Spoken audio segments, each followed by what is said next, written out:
And welcome, folks. Welcome. Yes. Oh, that's awesome. We can't ever do enough music of Pointless. So enjoy it while you can. Welcome all, folks. It is time for another show, and we're gonna have a good one today, folks. We've got so much to talk about, and look, you need to feel good. I know that we have no idea basically what's going to happen next week. We really don't. But I feel good about it, and you should too. Speak for yourself.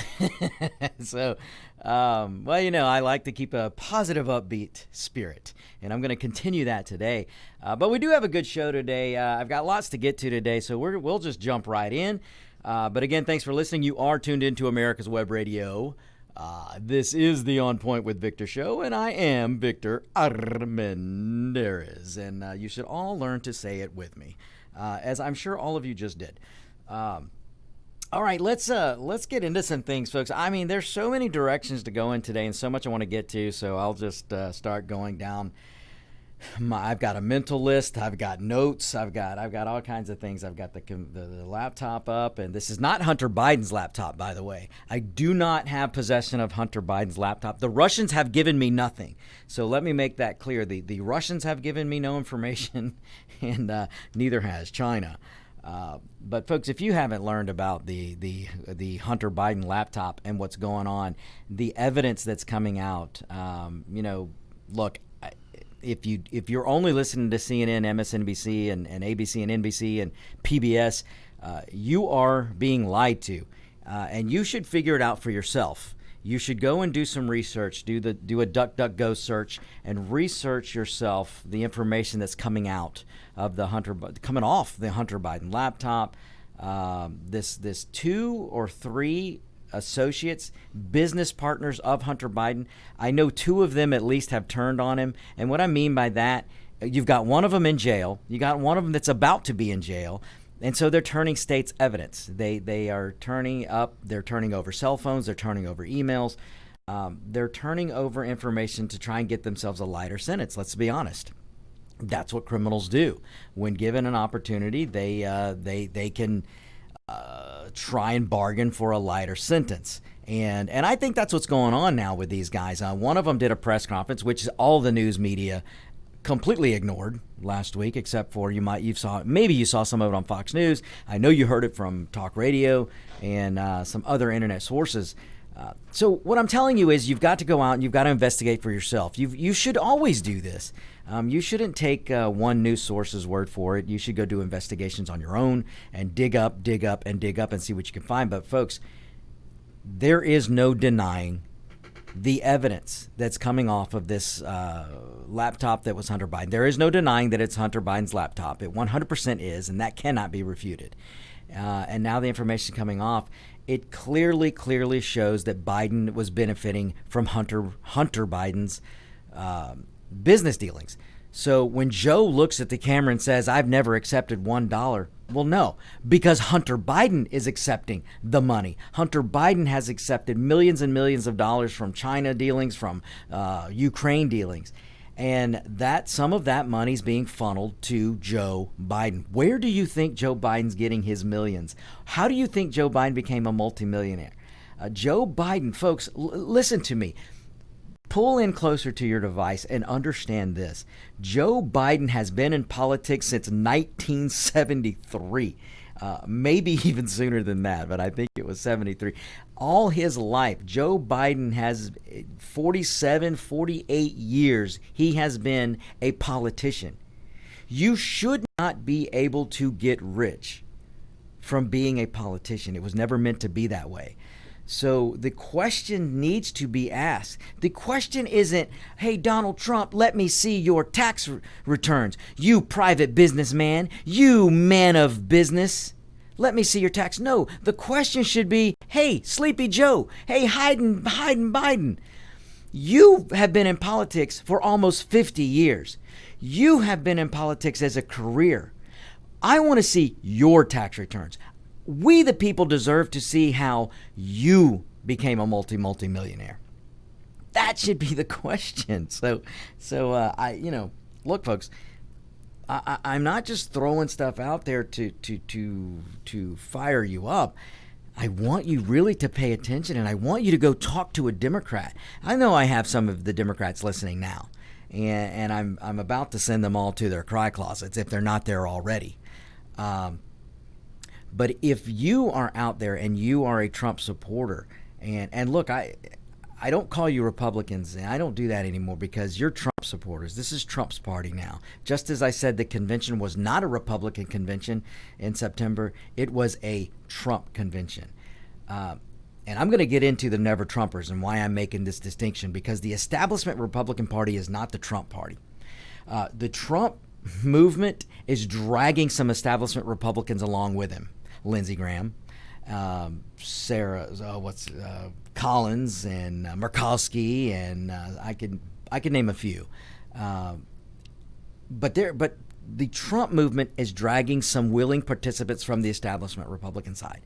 And so if you're out there and you know in your heart the wrong thing to do is to defund police. You know that's wrong. You know in your heart that not all police are bad.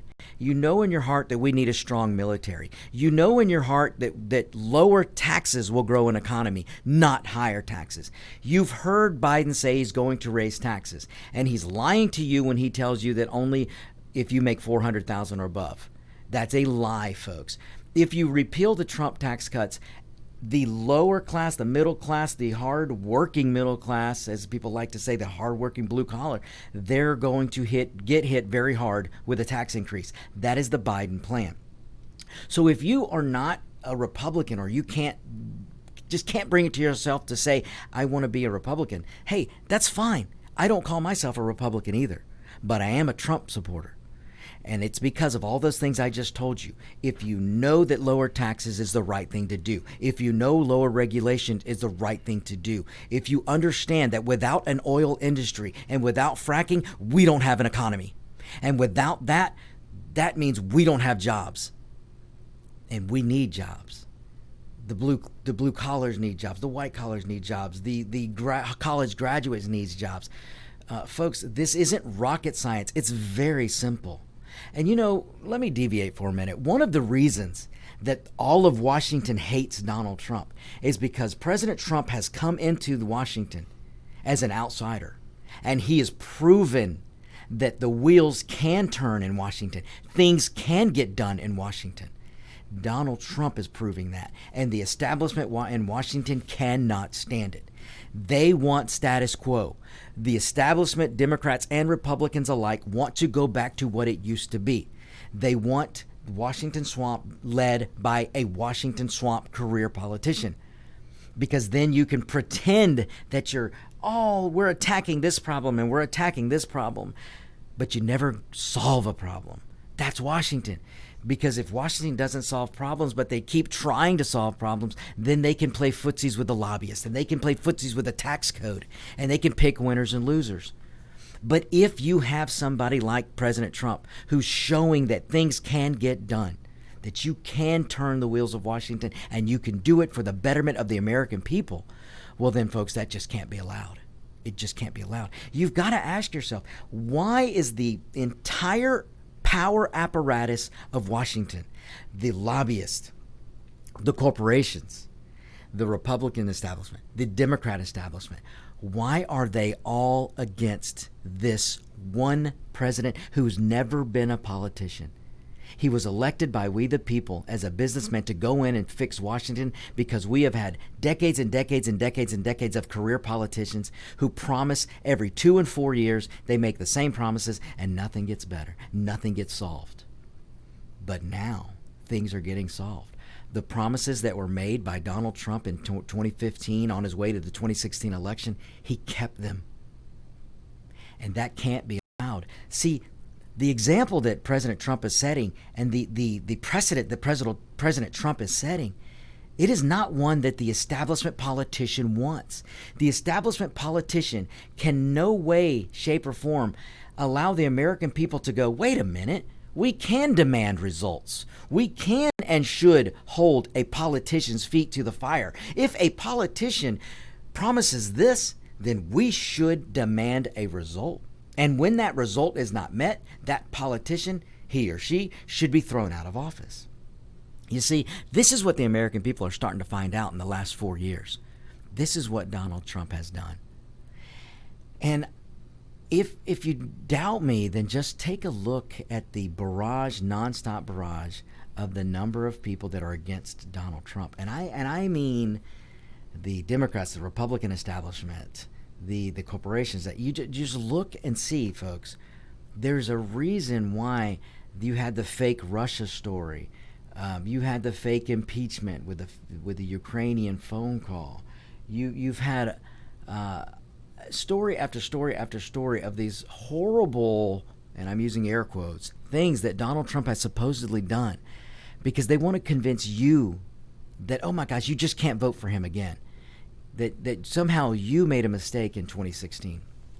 And you've got 98% of the media that just gives negative, and made up fake stories about Trump.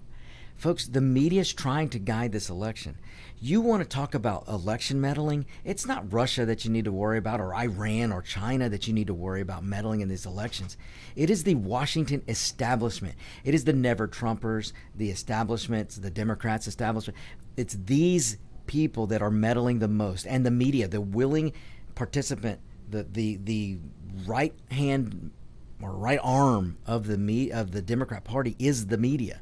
The mainstream media, 98% of them, they're out there giving you 99% negative stories on Trump. And most of them are lies and fake stories, but they're doing it over and over and over because they're trying to meddle in this election.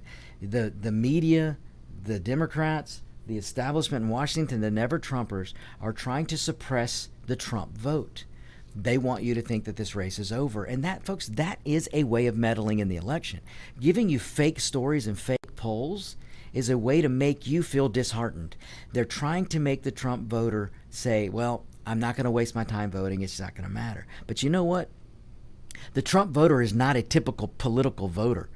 The Trump voter has a connection with President Trump. We, the people, we, the Trump voter, have a connection with this president. And you know what, folks? We don't care if he's a little mean or not fatherly like, because we didn't elect our priest or our preacher. We didn't elect a father figure. We elected a businessman to go in and disrupt the swamp. We elected a man to go in and fight back. And sometimes fighting back looks ugly.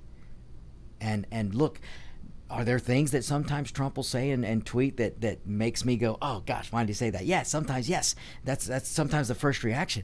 But a lot of times if you stick with it and you watch what he's doing, there's a method to his madness.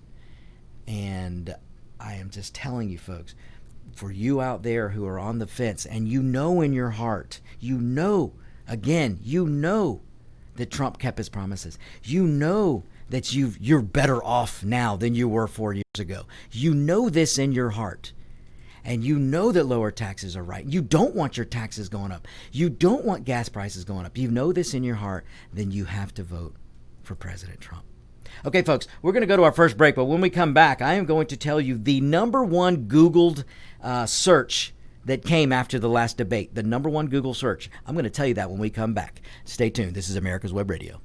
Ladies and gentlemen, boys and girls of all ages, I am Roger B., host of the Locked and Loaded Show on America's Web Radio. Join me live every Tuesday at 1500 for the best in gun news, gun products, and gun politics.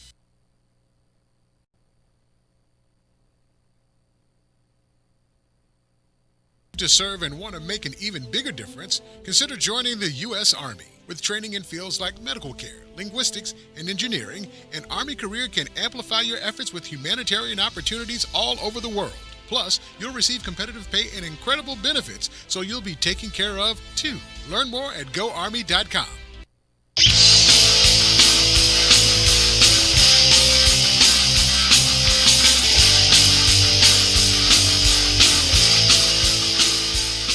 And we're back, folks. We are back. I love it. It's okay. I love the music by Pointless. They're a great band. And anyone who would like the first 6-song CD by Pointless, you just shoot me an email at victor@americaswebradio.com. So I've got listeners chiming in already, and I have a listener and this is a great question. I have a listener that asked, can they change their vote? You know what, folks?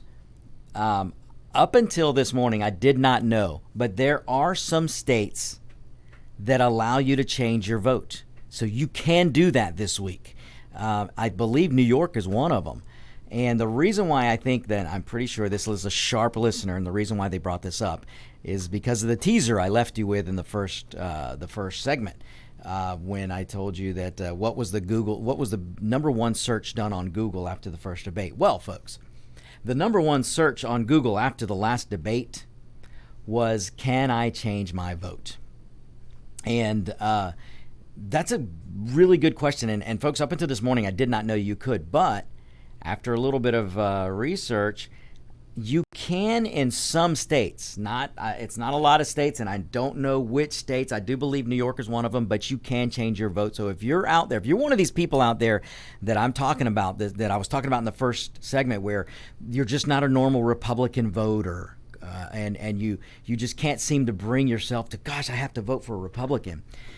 Because you've been ingrained and indoctrinated all your life that you're supposed to vote for a Democrat. If you're one of those people, well, you know what? If you did already vote, but then you saw the debate, then you want to change your vote, then check your state laws. You have to check with your Secretary of State, because it is a state-by-state basis. And David, you look like you got So the Walking Dead are going to attack Chicago and change all their votes, huh? Well, let's hope that now, see, David, the legend Dave brings up a great point, because David, one of the problems with allowing this type of interaction, you vote early. Voting early is something the Democrats want and love, and that's why they would vote a year early if they would allow them, is because it opens up fraud. And David, you bring up a good point, because if you're allowing someone to go in and change their vote, how can we be 100% sure that there are not now two votes in from that person? So let's say if I went in and I mistakenly voted for Biden, or I voted for Biden for some odd reason, I had a brain aneurysm and voted for Biden, and then I realized, ooh, what a mistake I made, and I went and changed my vote to Trump. Who's to say that both of those votes aren't going to be counted? So then I just negated myself. So that's a great question, David, and I don't know. I hope states have we can only trust the states, and the people have to elect people that they can trust. And this is why I say you need to continue to throw out people in local elections. Local elections, they matter so much. They matter just as much as national elections, if not more. Because on your local, your city, your municipality, where you are, and your county, you have to pay attention to who you're putting into office. And you should not allow people to be there for 20, 30 plus years. Because those people, the Secretary of States, they're the ones that are making the election law. The legislature in your state makes those laws. So if you're in a state and you want to change your vote, contact your Secretary of State's office and find out what you need to do to change your vote, if it's allowed, because there are some states where it's allowed. And apparently after the last debate, folks, if you haven't watched it, you should go watch it. President Trump wiped the floor with Sleepy Joe. And he really, really brought to the point. See, there are things you'll find out in that debate that you won't find out if you're a CNN viewer, MSNBC, ABC, NBC, PBS. But if you watch the debate, you're going to find out things that you wouldn't have seen on those news shows. And Trump did a really, really good job of pointing out the obvious. David, you look like you got a comment. I was just thinking about the saying, I wish I was a cartoonist. The guy walks in, I'm here to change my vote, and the lady looks up the name and so forth and hands him whatever needs to be. Wait a second, I brought in over 1,000 ballots. What's sad is that I'm a little bit afraid, and I'll get into this in a little bit. I'm a little bit afraid of something like that happening, David, where they're going to suddenly find ballots. They're going to find a batch of ballots here, a batch of ballots there, as soon as they start to see results come in on next Tuesday. But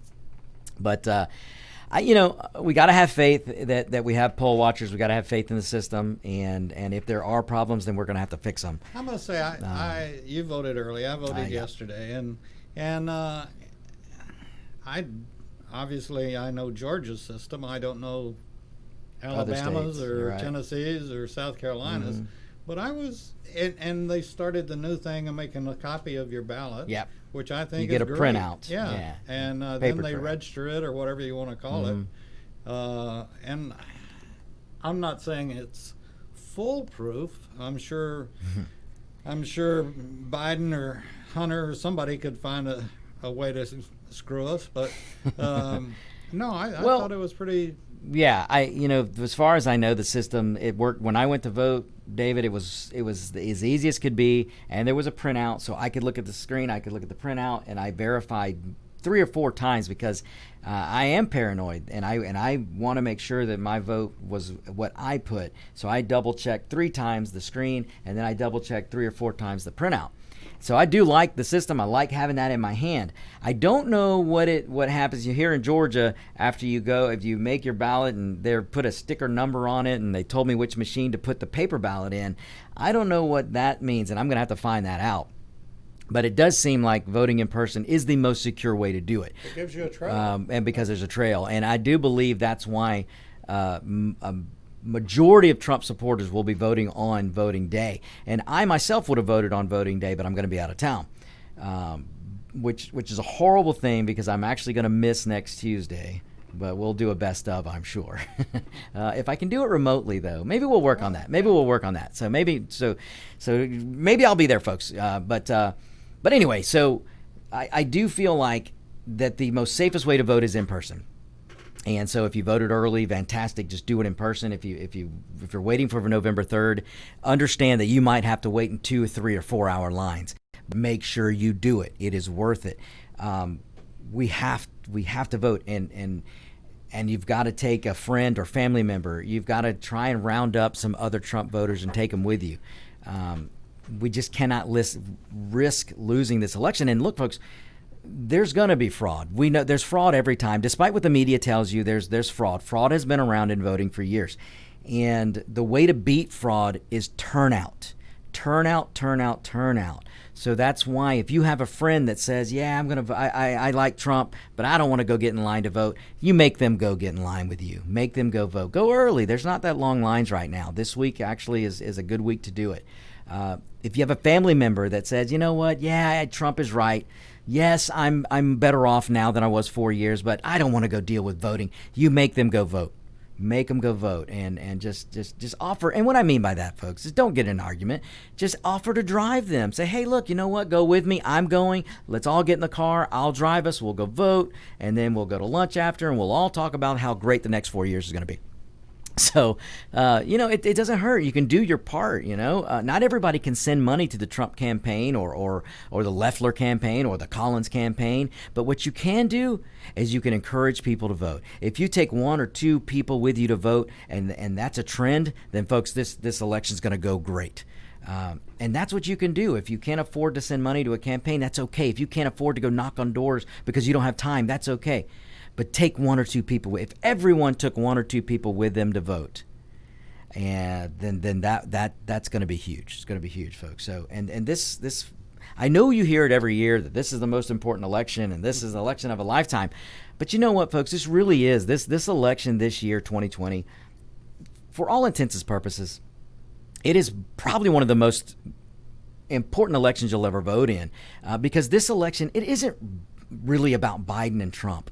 It truly is the American way that we have, the American way of life, the history of this country. Are we going to continue with freedom and liberty, or are we going to go down the awful, awful road of socialism and Marxism and communism? That's what this election is coming down to. Are you for defunding the police? Then vote for Biden. Are you for working and making sure the police have good training so that we can have safe communities? Then you're for Trump. Are you for a weakened military? Vote for Biden.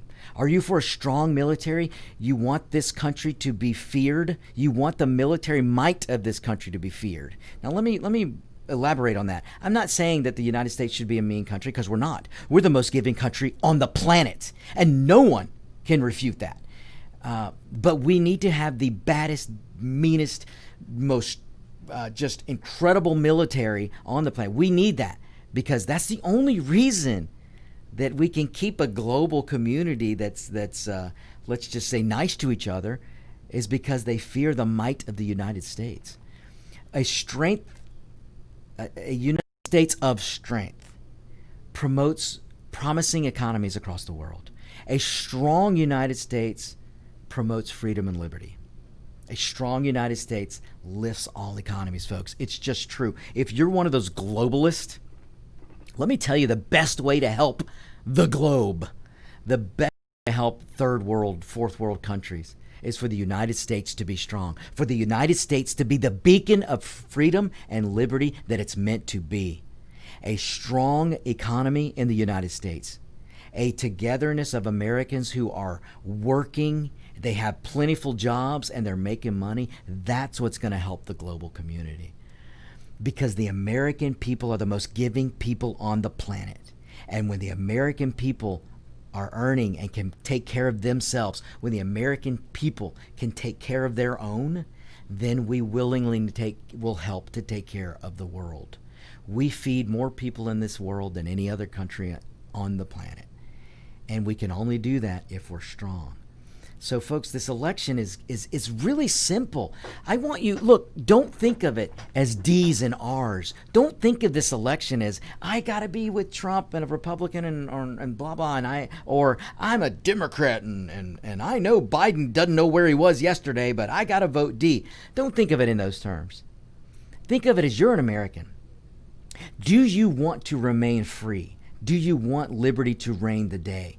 Do you want independence to be your backbone? Do you want a strong economy? Do you want plentiful jobs so that if you don't like your job, you're able to find another job? If you want that kind of environment, do you want lower gas prices? Do you want lower taxes? If you want these things, you have to vote for Trump. Trump stands for everything I just mentioned. Do you want safe communities? Do you want community policing? Do you want police to be better trained? Then you're a Trump voter. If you want high taxes, you're a Biden voter. If you want a weak United States, you're a Biden voter. If you want a weakened military, you're a Biden voter. Hey, I got it. Let me put it to you this way. If you're a person out there who's anti-war, I got news for you. You're a Trump voter. If you're a person out there and you hate endless wars, you're a Trump voter. The Democrat Party loves endless wars. The Republican establishment loves endless wars. The never-Trumpers love endless wars.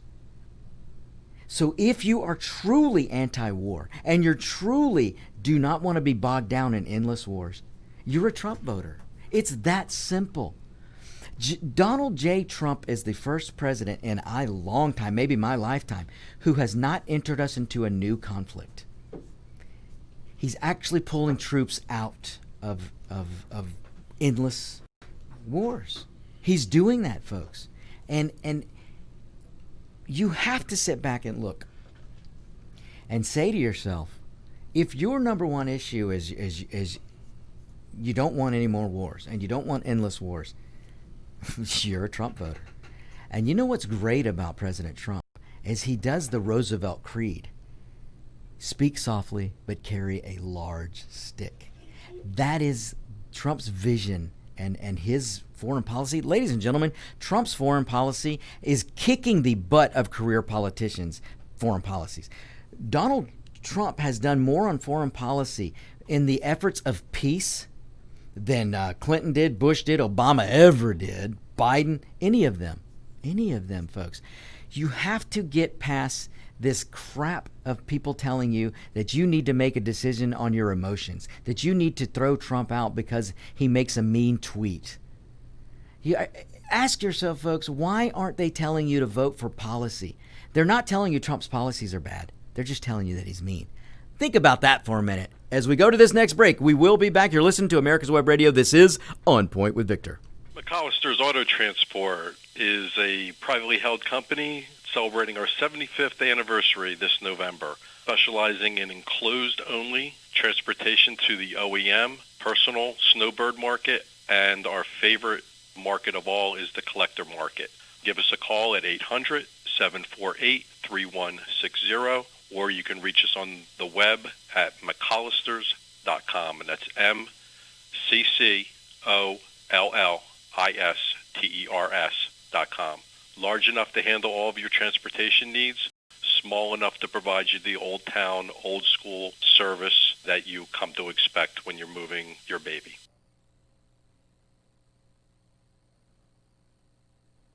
Hello, I'm Dr. Mike Karuchak. Have you ever wondered what doctors talk about amongst themselves? If you do, join us on the Doctor's Lounge and hear the doctors' conversations amongst themselves. Join me and my co-host, Dr. Hal Schertz, every Thursday morning, 8 to 9 a.m. Ladies and gentlemen, boys and girls of all ages, I am Roger B., host of the Locked and Loaded Show on America's Web Radio. Be sure to join us live every Tuesday at 1500 hours for the latest in gun news, gun products, gun politics, and other gun-related stuff. That's Tuesday, 1500 hours, America's Web Radio. You're listening to America's Web Radio on the AmericasBroadcastNetwork.com. Thank you for listening.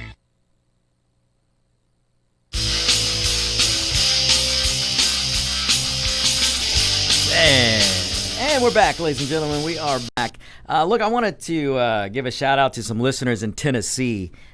Folks, look, I can't thank you guys enough. I mean, I've already heard from listeners from California. I hear from listeners in Montana. I've heard from listeners in Florida, Georgia, and now Tennessee. I cannot thank you guys enough.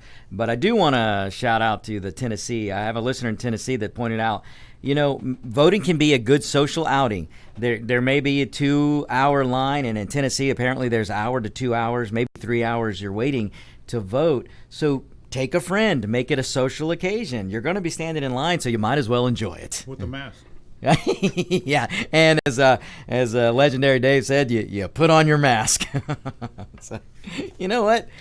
You know, I got to. You know, you're not supposed to be able to advertise. You can't put up signs, political signs.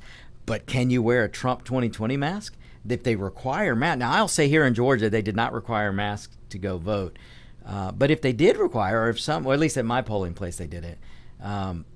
But there might be some states, like I'm sure New York, Michigan, Jersey, if they require masks to go vote, can you walk in with your 2020 Trump mask on? I'm going to have to find this out. And if you're out there in New York, you know, I have heard from listeners in New York as well. So if one of you listeners would let me know out there in New York, let me know if because I'm sure it's required for you to wear a mask at your polling place. Let me know if you've seen anyone go in with a Trump mask. I would love to know that. But anyway, as a listener from Tennessee points out, it's a great social occasion. Grab a friend or two or three and make the voting, make waiting in line to vote for Trump, make it a nice social occasion. So who knows? You may convince somebody who's standing in line next to you who may overhear your conversation. You may convince them to vote for Trump. And, you know, who knows? Maybe they were going to vote Libertarian. Maybe they were going to vote for Biden, which I don't know how on earth anyone today could vote for Biden. Folks, look, you're voting to put somebody into the highest office in the land, the highest office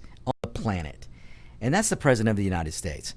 And this president is going to have to deal with the likes of Iran, the likes of just, you know, Russia, China.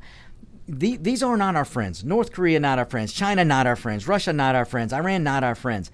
Do you want Joe Sleepy Biden? Are you sure you trust him to be able to talk to these people and stand up to them? Folks, just this Saturday, Joe Biden thought he was running against George Bush. And he also, what else did David, you know? Yeah, he called Carmela's husband her wife. So he called Kamala's husband her wife. And here's one. And folks, let me tell you something. If you haven't seen this, go look it up. Because Joe Biden did a video thing, sent out a video thing to his supporters or whoever was watching. And he actually said, I have the quote, and here's the quote. We're in a situation where we have put together, and you guys did it for our administration, President Obama's administration before this. We have put together, I think, the most extensive and inclusive voter fraud organization in the history of American politics. Joe Biden said this. Joe Biden said this a couple of days ago. Now, I didn't change that. That is a direct quote. I didn't change anything. Let me read it to you again. And you can understand when I'm reading Joe Biden's words, which some of them don't make sense. But let me read this to you again. I am not changing this, folks. Joe Biden looked on his video that he sent out and the camera, whatever, and said this: we're in a situation where we have put together, and you guys did it for our administration, President Obama's administration before this. We have put together, I think, the most extensive, inclusive voter fraud organization in the history of American politics. Joe Biden said that. Now go find the video, folks. If you know what? If you don't want to look for the video, go to my Facebook page or America's Web Radio's Facebook page, because I posted it there. And you can click on it and watch him say it himself. And he was looking down as if to be reading, because you know everything Joe Biden does. He's reading a teleprompter or he's reading notes. And he read this. So, folks, was this a moment of clarity for Joe Biden? Was this a moment where Joe Biden let the truth slip?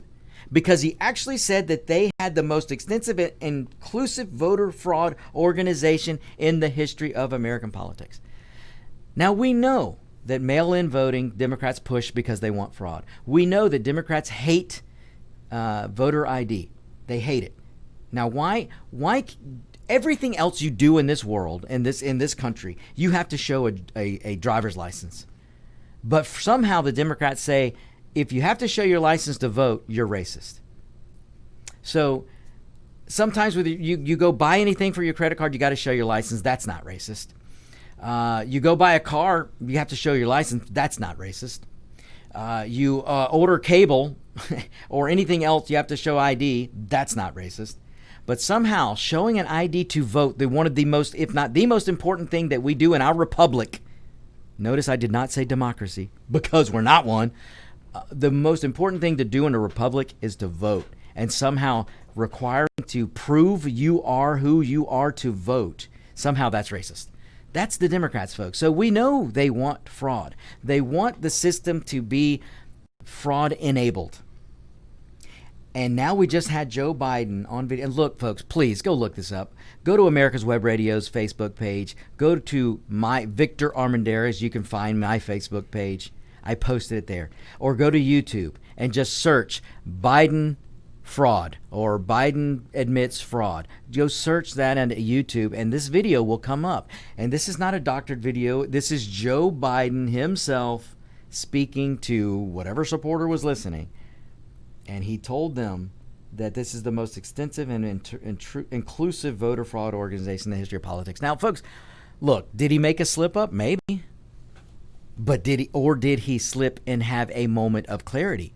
Did the truth, because, I've said for years on this show, well, since I've had the radio show, I have said that if you pay attention to the Democrats, through their actions and slip-ups, they will tell you the truth sometimes. Through their slip-ups and actions, they will sometimes tell you what they're actually up to. And so did Joe Biden just really reveal that the strategy of the Biden campaign? Look, folks, how do you have a campaign hiding in your basement? When Joe Biden made the faux pas on Saturday, saying he was running against George, they put a lid on his campaign and threw him in the basement. And then they put a lid on the campaign from Saturday until next Thursday, although they are letting him out of the basement today because Trump has been hitting him, and rightfully so. So now they're letting Biden out today. They're letting him out of the basement. Him to Georgia. Yeah, I don't know, David. I don't know who in them right. And look, folks, you know what? You bring up a good point, David. So they are letting Biden out of the basement. And he's coming to Georgia, and I'm not even sure where he's going to be. I want to say in Lakewood Theater or somewhere around. I don't know, but they're going to let some cars pull up, so they can have a car rally. So, there might be 10, 15 cars there. He did this Saturday in Philadelphia, and they had a few cars pull up. There were more Trump supporters in the neighboring parking lot cheering and screaming 4 more years than there were people at the Biden rally. So there were more Trump supporters that went to the Biden rally than there were Biden supporters. So what does that tell you, folks? So understand, you've got Biden who's hiding in his basement, rarely comes out to campaign. And again, they let him out today. And then they're going to put a lid on the campaign today. And he won't be out again until maybe Thursday or Friday. How do you win an election like that, folks? You don't. You can only win if you've got fraud. And that's what they're trying to do. But that's why I tell you to take a friend, take family members to vote, because the way to beat fraud is turnout. Turnout will beat fraud. And folks, look, the media and the Biden campaign, by releasing him from the basement and letting him come to Georgia today, they're trying to convince you, again, this is suppression tactics. They want you to think that Georgia's in play. Ladies and gentlemen, Georgia's not in play. And Texas is not in play. I don't even think Florida's in play. Now, look, I could be wrong. Of course I could be wrong. There could be a lot of ridiculous, misguided voters out there who actually go vote. And so I could be wrong. But my gut feeling right now is telling you, and my prediction is, Georgia's not in play. Trump's going to win Georgia, I'll bet you, 8 to 10 points. He's going to win Texas by 8 to 10 points or more. He's going to win Florida, I think, by 5, 6 or more points. So I don't think these states are in play. But what Biden campaign's doing is they want to trot him out from the basement and let him go make a 5-minute, I would say speech, but he's going to read the teleprompter. So I guess you can call it a Biden speech. But he's going to go up there and he's going to say some things in Georgia, and then they're going to put him back in his basement. But they want people in Georgia to think that Biden's going to win, that he has a chance to win. That's what they're trying to get you to think. But folks, it's not going to happen. I don't think so. But you really need to ask yourself, how does a candidate, Hillary did more campaigning than Biden, and she lost. And she didn't campaign that hard either. And Biden is campaigning less. And Kamala, they can't put her out there because she's not any better. And Kamala's not a likable person, so they hide her too, although they let Kamala out this weekend. And Kamala was in Cleveland, and she forgot where she was.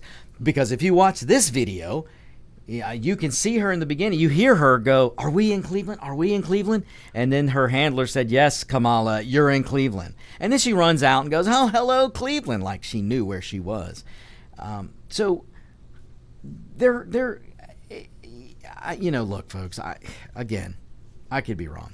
But I think the polls are wrong. I think I'm right. I don't think you can win. I don't think if Biden can't attract flies. I mean, he's not attracting, but yet you have Trump, who has thousands and thousands and thousands and thousands and thousands of people lining up to see him. Now, folks, it's not just the Trump rally. When Trump lands in a city, thousands of people, he's had 30, 40,000 plus people show up at every event he does. That's a lot of people, folks. That is enthusiasm. You don't see this for Biden. You didn't see it for Hillary, and you don't see it for Biden. And Trump is on his game. Go watch a Trump rally. Folks, if you haven't watched a Trump rally, go to YouTube and just put up Trump rally and watch any of them. It will inspire you. And if you don't like him, watch it anyway, because you'll see that this man is in command of his thoughts. He's in command of his policies. This man is on fire right now. And I don't know where he's getting his energy from, but he's not lack of energy. You've got Trump out there who's clear as day when he's telling you what he's going to do and what he wants to do and where we're headed in the next 4 years. And then you have Joe Biden. If I had a mask with me, I'd do my Biden impersonation. It goes something like this. Come on, folks. Come on, man. I got to beat George Bush. I got to beat Joe Biden. I got to beat Trump. That's a Biden campaign. So, folks, the enthusiasm level for Trump, I'm just telling you my gut feeling and conventional wisdom. Washington loves to go by conventional wisdom. So if conventional wisdom is right, Trump is going to win in a landslide. All the enthusiasm is on his side. And when you've got these thousands of people, and look, it's not just the Trump rallies. There's organic movements going on. Check your city. Check your social media. These are not Trump campaign events. These are regular voters, black, Hispanic, white, Asian. They're getting together. They're having truck rallies. They're having motorcycle rallies. They're having boat rallies. These are not campaign events. These are organic voter events. This is just some Joe Schmo getting together saying, you know what? Let's have a truck rally, and then and then people show up. These are bike rallies. There's going to be one this Sunday. If you're in Georgia, I already, you guys know that I'm a big motorcycle rider. Well, I'm already getting messages inviting me to, inviting me to a motorcycle rally that's going to go on Sunday. I believe there's several of them going on. There's a truck rally and a motorcycle rally going on Saturday. And that's just Georgia. Now, I got messages from L.A. I've gotten messages from Florida. I've gotten messages from Michigan and some of the other states where they're having these rallies. These are not campaign rallies. These are actually regular Americans who just want to show their support for Trump. In fact, ladies and gentlemen, this past weekend, I believe it was this past weekend, there was a car rally in New York City, and they were Jews for Trump. And what happened? What do you think happened? The Biden voter, Antifa, and why do I say Biden voter? Because, ladies and gentlemen, who do you think Antifa's voting for? They're not voting for Trump. Burn, loot, murder crowd's not voting for Trump. These are Biden voters. And what did they do? They went out and attacked these Jewish people for supporting Trump.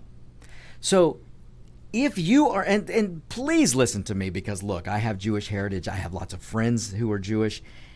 We do not and cannot understand how the Jewish community, so many in the Jewish community, continue to vote for Democrats.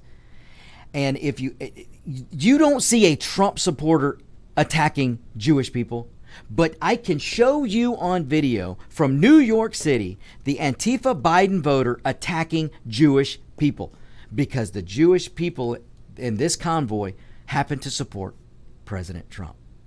So if you're Jewish, you get attacked by Biden voters if you dare have an independent thought. So for those of you out there who still think that you need to be married to the letter D, if you're Jewish and you think you need to be married to the letter D, you really need to reevaluate your where your thinking's coming from. You've got Biden voters attacking the Jewish people in New York. You've got peace deals, not by Obama, not by Clinton, not by Trump. You've got peace deals in the Middle East that were orchestrated by President Trump. You've the Jerusalem. Look at moving Jerusalem, making it the capital of Israel. That was Donald Trump. Obama promised to do it, didn't do it. George Bush promised to do it, didn't do it. I think Clinton promised to do it, didn't do it. But Trump did it. So I'm telling you, folks, you got to reevaluate. All right, take our next break here. We'll be right back. Don't you go anywhere. You're listening to On Point with Victor. I got to take a minute before we come back. In fact, we won't be coming back. I'm sorry. We got time. Okay. I'd be remiss because I'd promised myself last night after hearing it. I've never in my years been threatened by a senator, but the idiot Blumenthal, that's a liar. We know he's a liar. He lied about being a Vietnam veteran, and he threatened us. He threatened Republicans that he was personally going to get even with all of us because of Barrett being confirmed as, I think she'll wind up being one of the most important justices ever to serve on the Supreme Court. But he said, we have our ways of getting even. You know, I'd like to get that Blumenthal son of a bitch on America's Web Radio, and let's talk, big boy. Let's talk about Vietnam. Let's talk about how big a chicken you are. And to claim, I love veterans, and we have in a number of veterans, Vietnam veterans, Desert Shield, Desert Storm, World War II, Korean veterans. We love them here at America's Web Radio, and for that piece of garbage to claim that he had served in Vietnam many years ago, and they proved that he was lying. He was lying. He had to admit that he was lying. Yeah, and he had to admit it. Absolutely. Exactly. And he's how anybody could vote for a lying piece of garbage like Blumenthal in Connecticut, and I hold that against him too. But other than that, I'd like to get, if you know him, tell him, try calling America's Web Radio. We'll put him on the air. Oh, please. And Please. we would spit him out like dog food. But anyway. And I would do it with a smile on my face. Absolutely. Blumenthal threatened you. Yeah. He's going to get even with you. Yes, he said that. And when we come back, David, I'll even touch on that because I actually have some notes on that. All right. Well, I tell you what. Let's just come back. Let's come back. Excellent. Look, folks, David is not wrong. Schumer and Blumenthal, both of them, are promising retaliation. They actually tried to intimidate Amy Barrett, Justice Barrett now. They tried to intimidate her and tell her, don't you accept this nomination. You need to turn it down. And they basically tried to threaten her and intimidate her. And they're trying to intimidate and threaten the American people. And what they're doing and what they mean by this threat is that if they win control of the Senate and they control the presidency, they're going to get rid of the filibuster and they're going to pack the court. And what I mean by packing the court is, folks, we've had 9 justices on the Supreme Court since, 100 plus years. The Democrats are going to try and make that from 9 to 15. They're going to try to pack it with Democrats so that there will be no 3 branches of government anymore. There will be the legislative branch, the executive branch, and the legislative judicial branch, because it won't be a judicial branch. It'll be a legislative branch again. So it's awful what the Democrats are trying to do. And that's just another reason. I'm telling you, I know there are some of you out there that in your gut, you know the right thing to do is to vote for Trump.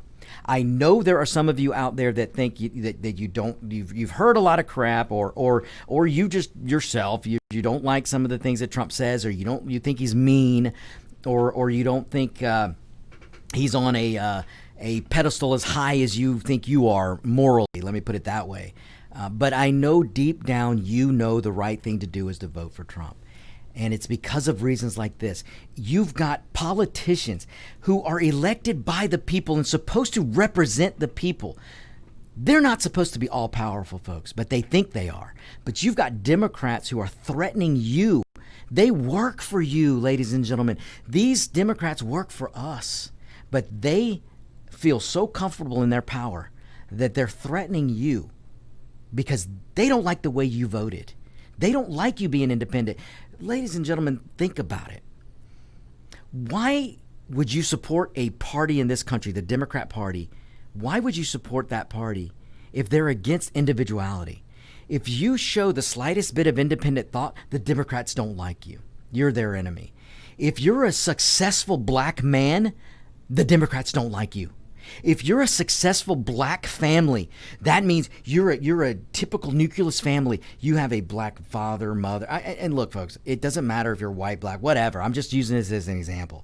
If you're a typical black family, but you're together, there's a husband, there's a wife, and there's kids. And if you've got this, what's perceived a normal family, the Democrats don't. You're an enemy to the Democrats. If you believe in educational choice, you believe that your family should have the choice on where to send your child to school, the Democrats don't like you. You're an enemy to the Democrats. If you believe in independence and liberty and freedom, you're not a friend to the Democrat Party. If you believe in lower taxation because lower taxes lift all boats, the Democrat's not a friend to you. If you believe in lower regulations, if you believe in less onerous government control, the Democrats don't like you. If you like lower gas prices, the government doesn't like. The Democrats don't like you, folks. This is not hyperbole. This is the truth, and this goes the same for never Trumpers. Carly Fiorina, or whatever her name is, Romney, and a lot of these establishment Republican never Trumper bozos out there. Folks, listen to this. The never Trumpers out there, these are the people who 4, 5, 6 years ago were telling you that the Supreme Court was the most important job of the presidency.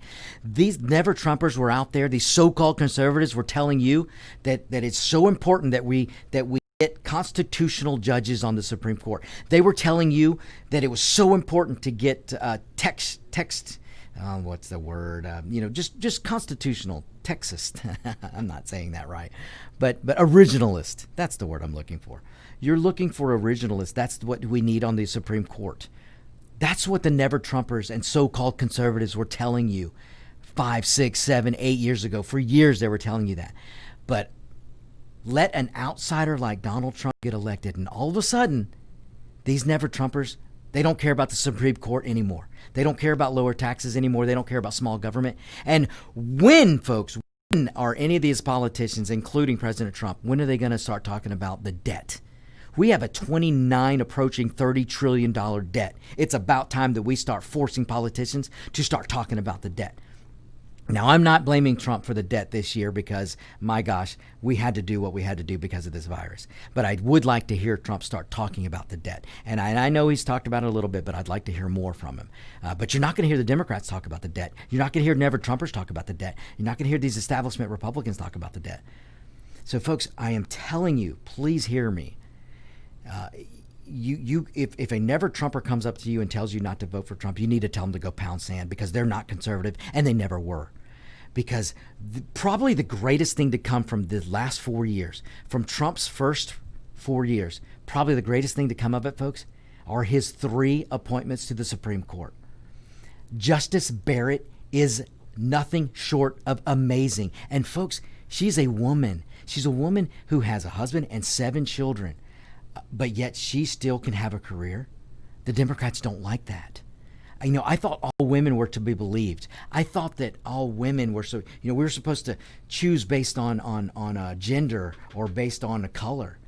But boy, since Justice Barrett doesn't tote the Democrat line, Justice Barrett is a constitutionalist. Justice Barrett is an originalist. They hate her. Well, let me tell you something, folks. Probably the greatest accomplishment of President Trump in the first term was appointing Justice Barrett to the court, and then appointing Justice Kavanaugh to the court, and appointing Justice Gorsuch to the court. Ladies and gentlemen, 3, who would have thought that in this last 4 years that 3 justices would have been appointed by the sitting president? And thank God it was President Trump and not Hillary. Because, folks, the only thing standing between the tyranny of the Democrats in the legislative branch is the judicial branch. And right now, thank goodness, because we can't. John Roberts, what a disappointment this guy's been. He's a Never-Trumper, folks, if you haven't figured it out. And he sides with the Democrats because he's a thorn and he wants to be a thorn in Trump's side. And that's terrible. He should just rule on the Constitution, but he doesn't. But you know what? Now we have Justice Barrett. So now John Roberts can't torpedo the Constitution anymore. And who knows, maybe when Trump is, after the next 4 years and Trump is done and we get a new president in 2024, maybe John Roberts will get back to his conservative constitutional originalist roots. But I'll tell you, you need to thank every day that Donald Trump was your president the last 4 years and he appointed Justice Barrett, Justice Kavanaugh, and Justice Gorsuch. Because the Second Amendment is alive tomorrow because of those 3 justices. With the appointment of Justice Barrett last night, seals the Second Amendment for at least, let's hope, decades to come. All right, folks, and on that, I'm going to leave you, and we're going to leave you with Locked and Loaded. That's coming up next. So speaking of the Second Amendment, you stay tuned because Rogers B has got a lot to say about guns, guns, and guns. So, all right, folks, tune in next week. We'll see you then.